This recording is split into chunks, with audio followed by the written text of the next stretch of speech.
పుట్టకుండా ప్రజలు. ఎందుకు అంటే ఇక్కడ దొంగతనం లేదు, లేకపోతే రాజకీయ ధర్నాలు సర్వసాధారణం. ఎక్కడ చూసినా ఇటు చూసినా కాంగ్రెస్. ఎందుకంటే ఒక ధర్నా కూడా కాంగ్రెస్ ప్రభుత్వం పోలీసు బందోబస్తు మధ్య నడిపిస్తున్నది. దీనికి నిదర్శనం ఏంటంటే వాళ్ళ చేతగానితనం.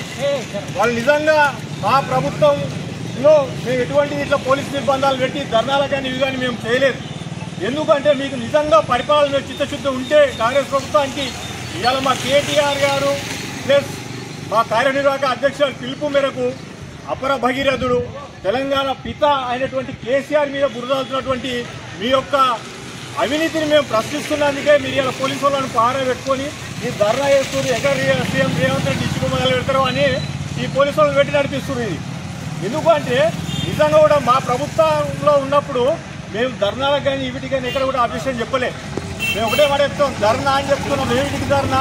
తెలంగాణ కోసం 6 నిమిషాలు కొట్లాడి తెలంగాణ ప్రాంతం అభివృద్ధి లక్ష్యంగా తెలంగాణ సస్యశ్యామలే అనే ఒక కేసీఆర్ సంకల్పం, తెలంగాణనే కేసీఆర్ సంకల్పం. అటువంటి మహానుభావుని మీద కాంగ్రెస్ ప్రభుత్వం 22 నెలలు కూడా కాకముందుకే వాళ్ళ పరిపాలన ఎంతవరకు ఉందో సమర్థవంతమైందో అసమర్థవంతమైన ప్రజలకు తెలుస్తుంది. ఎందుకంటే కరువు వచ్చినప్పుడు కరువు రావద్దు రాష్ట్రంలోని కాళేశ్వరం ప్రాజెక్టు నిర్మించింది. ఆ కాళేశ్వరం ప్రాజెక్టును కూడా అతి తొందరలో దగ్గరుండి అతి తక్కువ సమయంలో కూడా పూర్తి చేసి అది రైతులకు అంకితం చేయడం జరిగింది. అటువంటి మహానుభావం మీద మీరు అసెంబ్లీలో చర్చ పెట్టి ఏదో మీరు రిపోర్ట్ ఇస్తున్నాం, మేము సిబిఐకి ఉపయోగిస్తున్నాం. ఇది అంటే అక్కడ అవినీతి జరిగితే సిబిఐ కానీ ఏది కానీ అది ఎంక్వైరీ చేస్తారు. మీరు కేసీఆర్ను దోషం చేసి మీరు లాభపడాలని చూస్తారు. కానీ మీ పరిపాలన ఎంతవరకు ఉందో ఇక్కడ ప్రజలకు అర్థమవుతుంది. ఇందిరా మిల్లని ఇచ్చారు, అవి ఎవరికి సాట్ల బుద్ధి పడకుండా ఆ గ్రామానికి ఒకటో 2 ఇంటి చేతులు దులుపుకోరు. అవిటికన్నా ఇస్తుర్రా అంటే ఆ బిల్లులు కూడా ఇస్తలేదు ఇంతవరకు. బేస్మెంట్ లెవెల్ ఒక విడతా ఇదొక విడతా అన్నారు. లెంటర్ లెవెల్ అయినలో కూడా పక్కనే ఉన్నటువంటి ముద్రేడుగూడెంలో ఇంతవరకు లెంటర్ లెవెల్ అయినలో కూడా బిల్లులు రాక ఇబ్బంది పడుతుంది.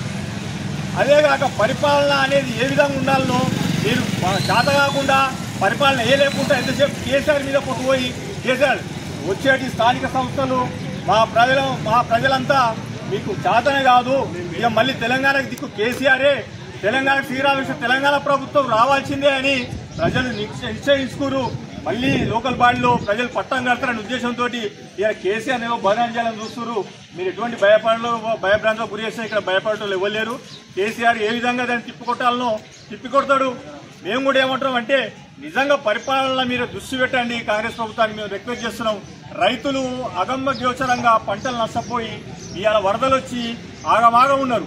నినాగమున్న కరీంనగర్ కానీ పెద్దపల్లి కానీ చూస్తే కనీసం ఒక హెలికాప్టర్ పంపించి ఎన్డీఆర్ఎఫ్ కానీ లేకపోతే సిఆర్పీఎఫ్ కూడా పంపించకుండా అక్కడ వరదలో ఎక్కువ వాళ్ళని ఆదుకోకుండా ఎంత నిర్లక్ష్యం వహించారో తెలంగాణ ప్రభుత్వం అంతా చూస్తుంది. ఇక్కడ కనీసం కానీ ఆదుకునేటువంటి చర్యలు చేయకపోవడం.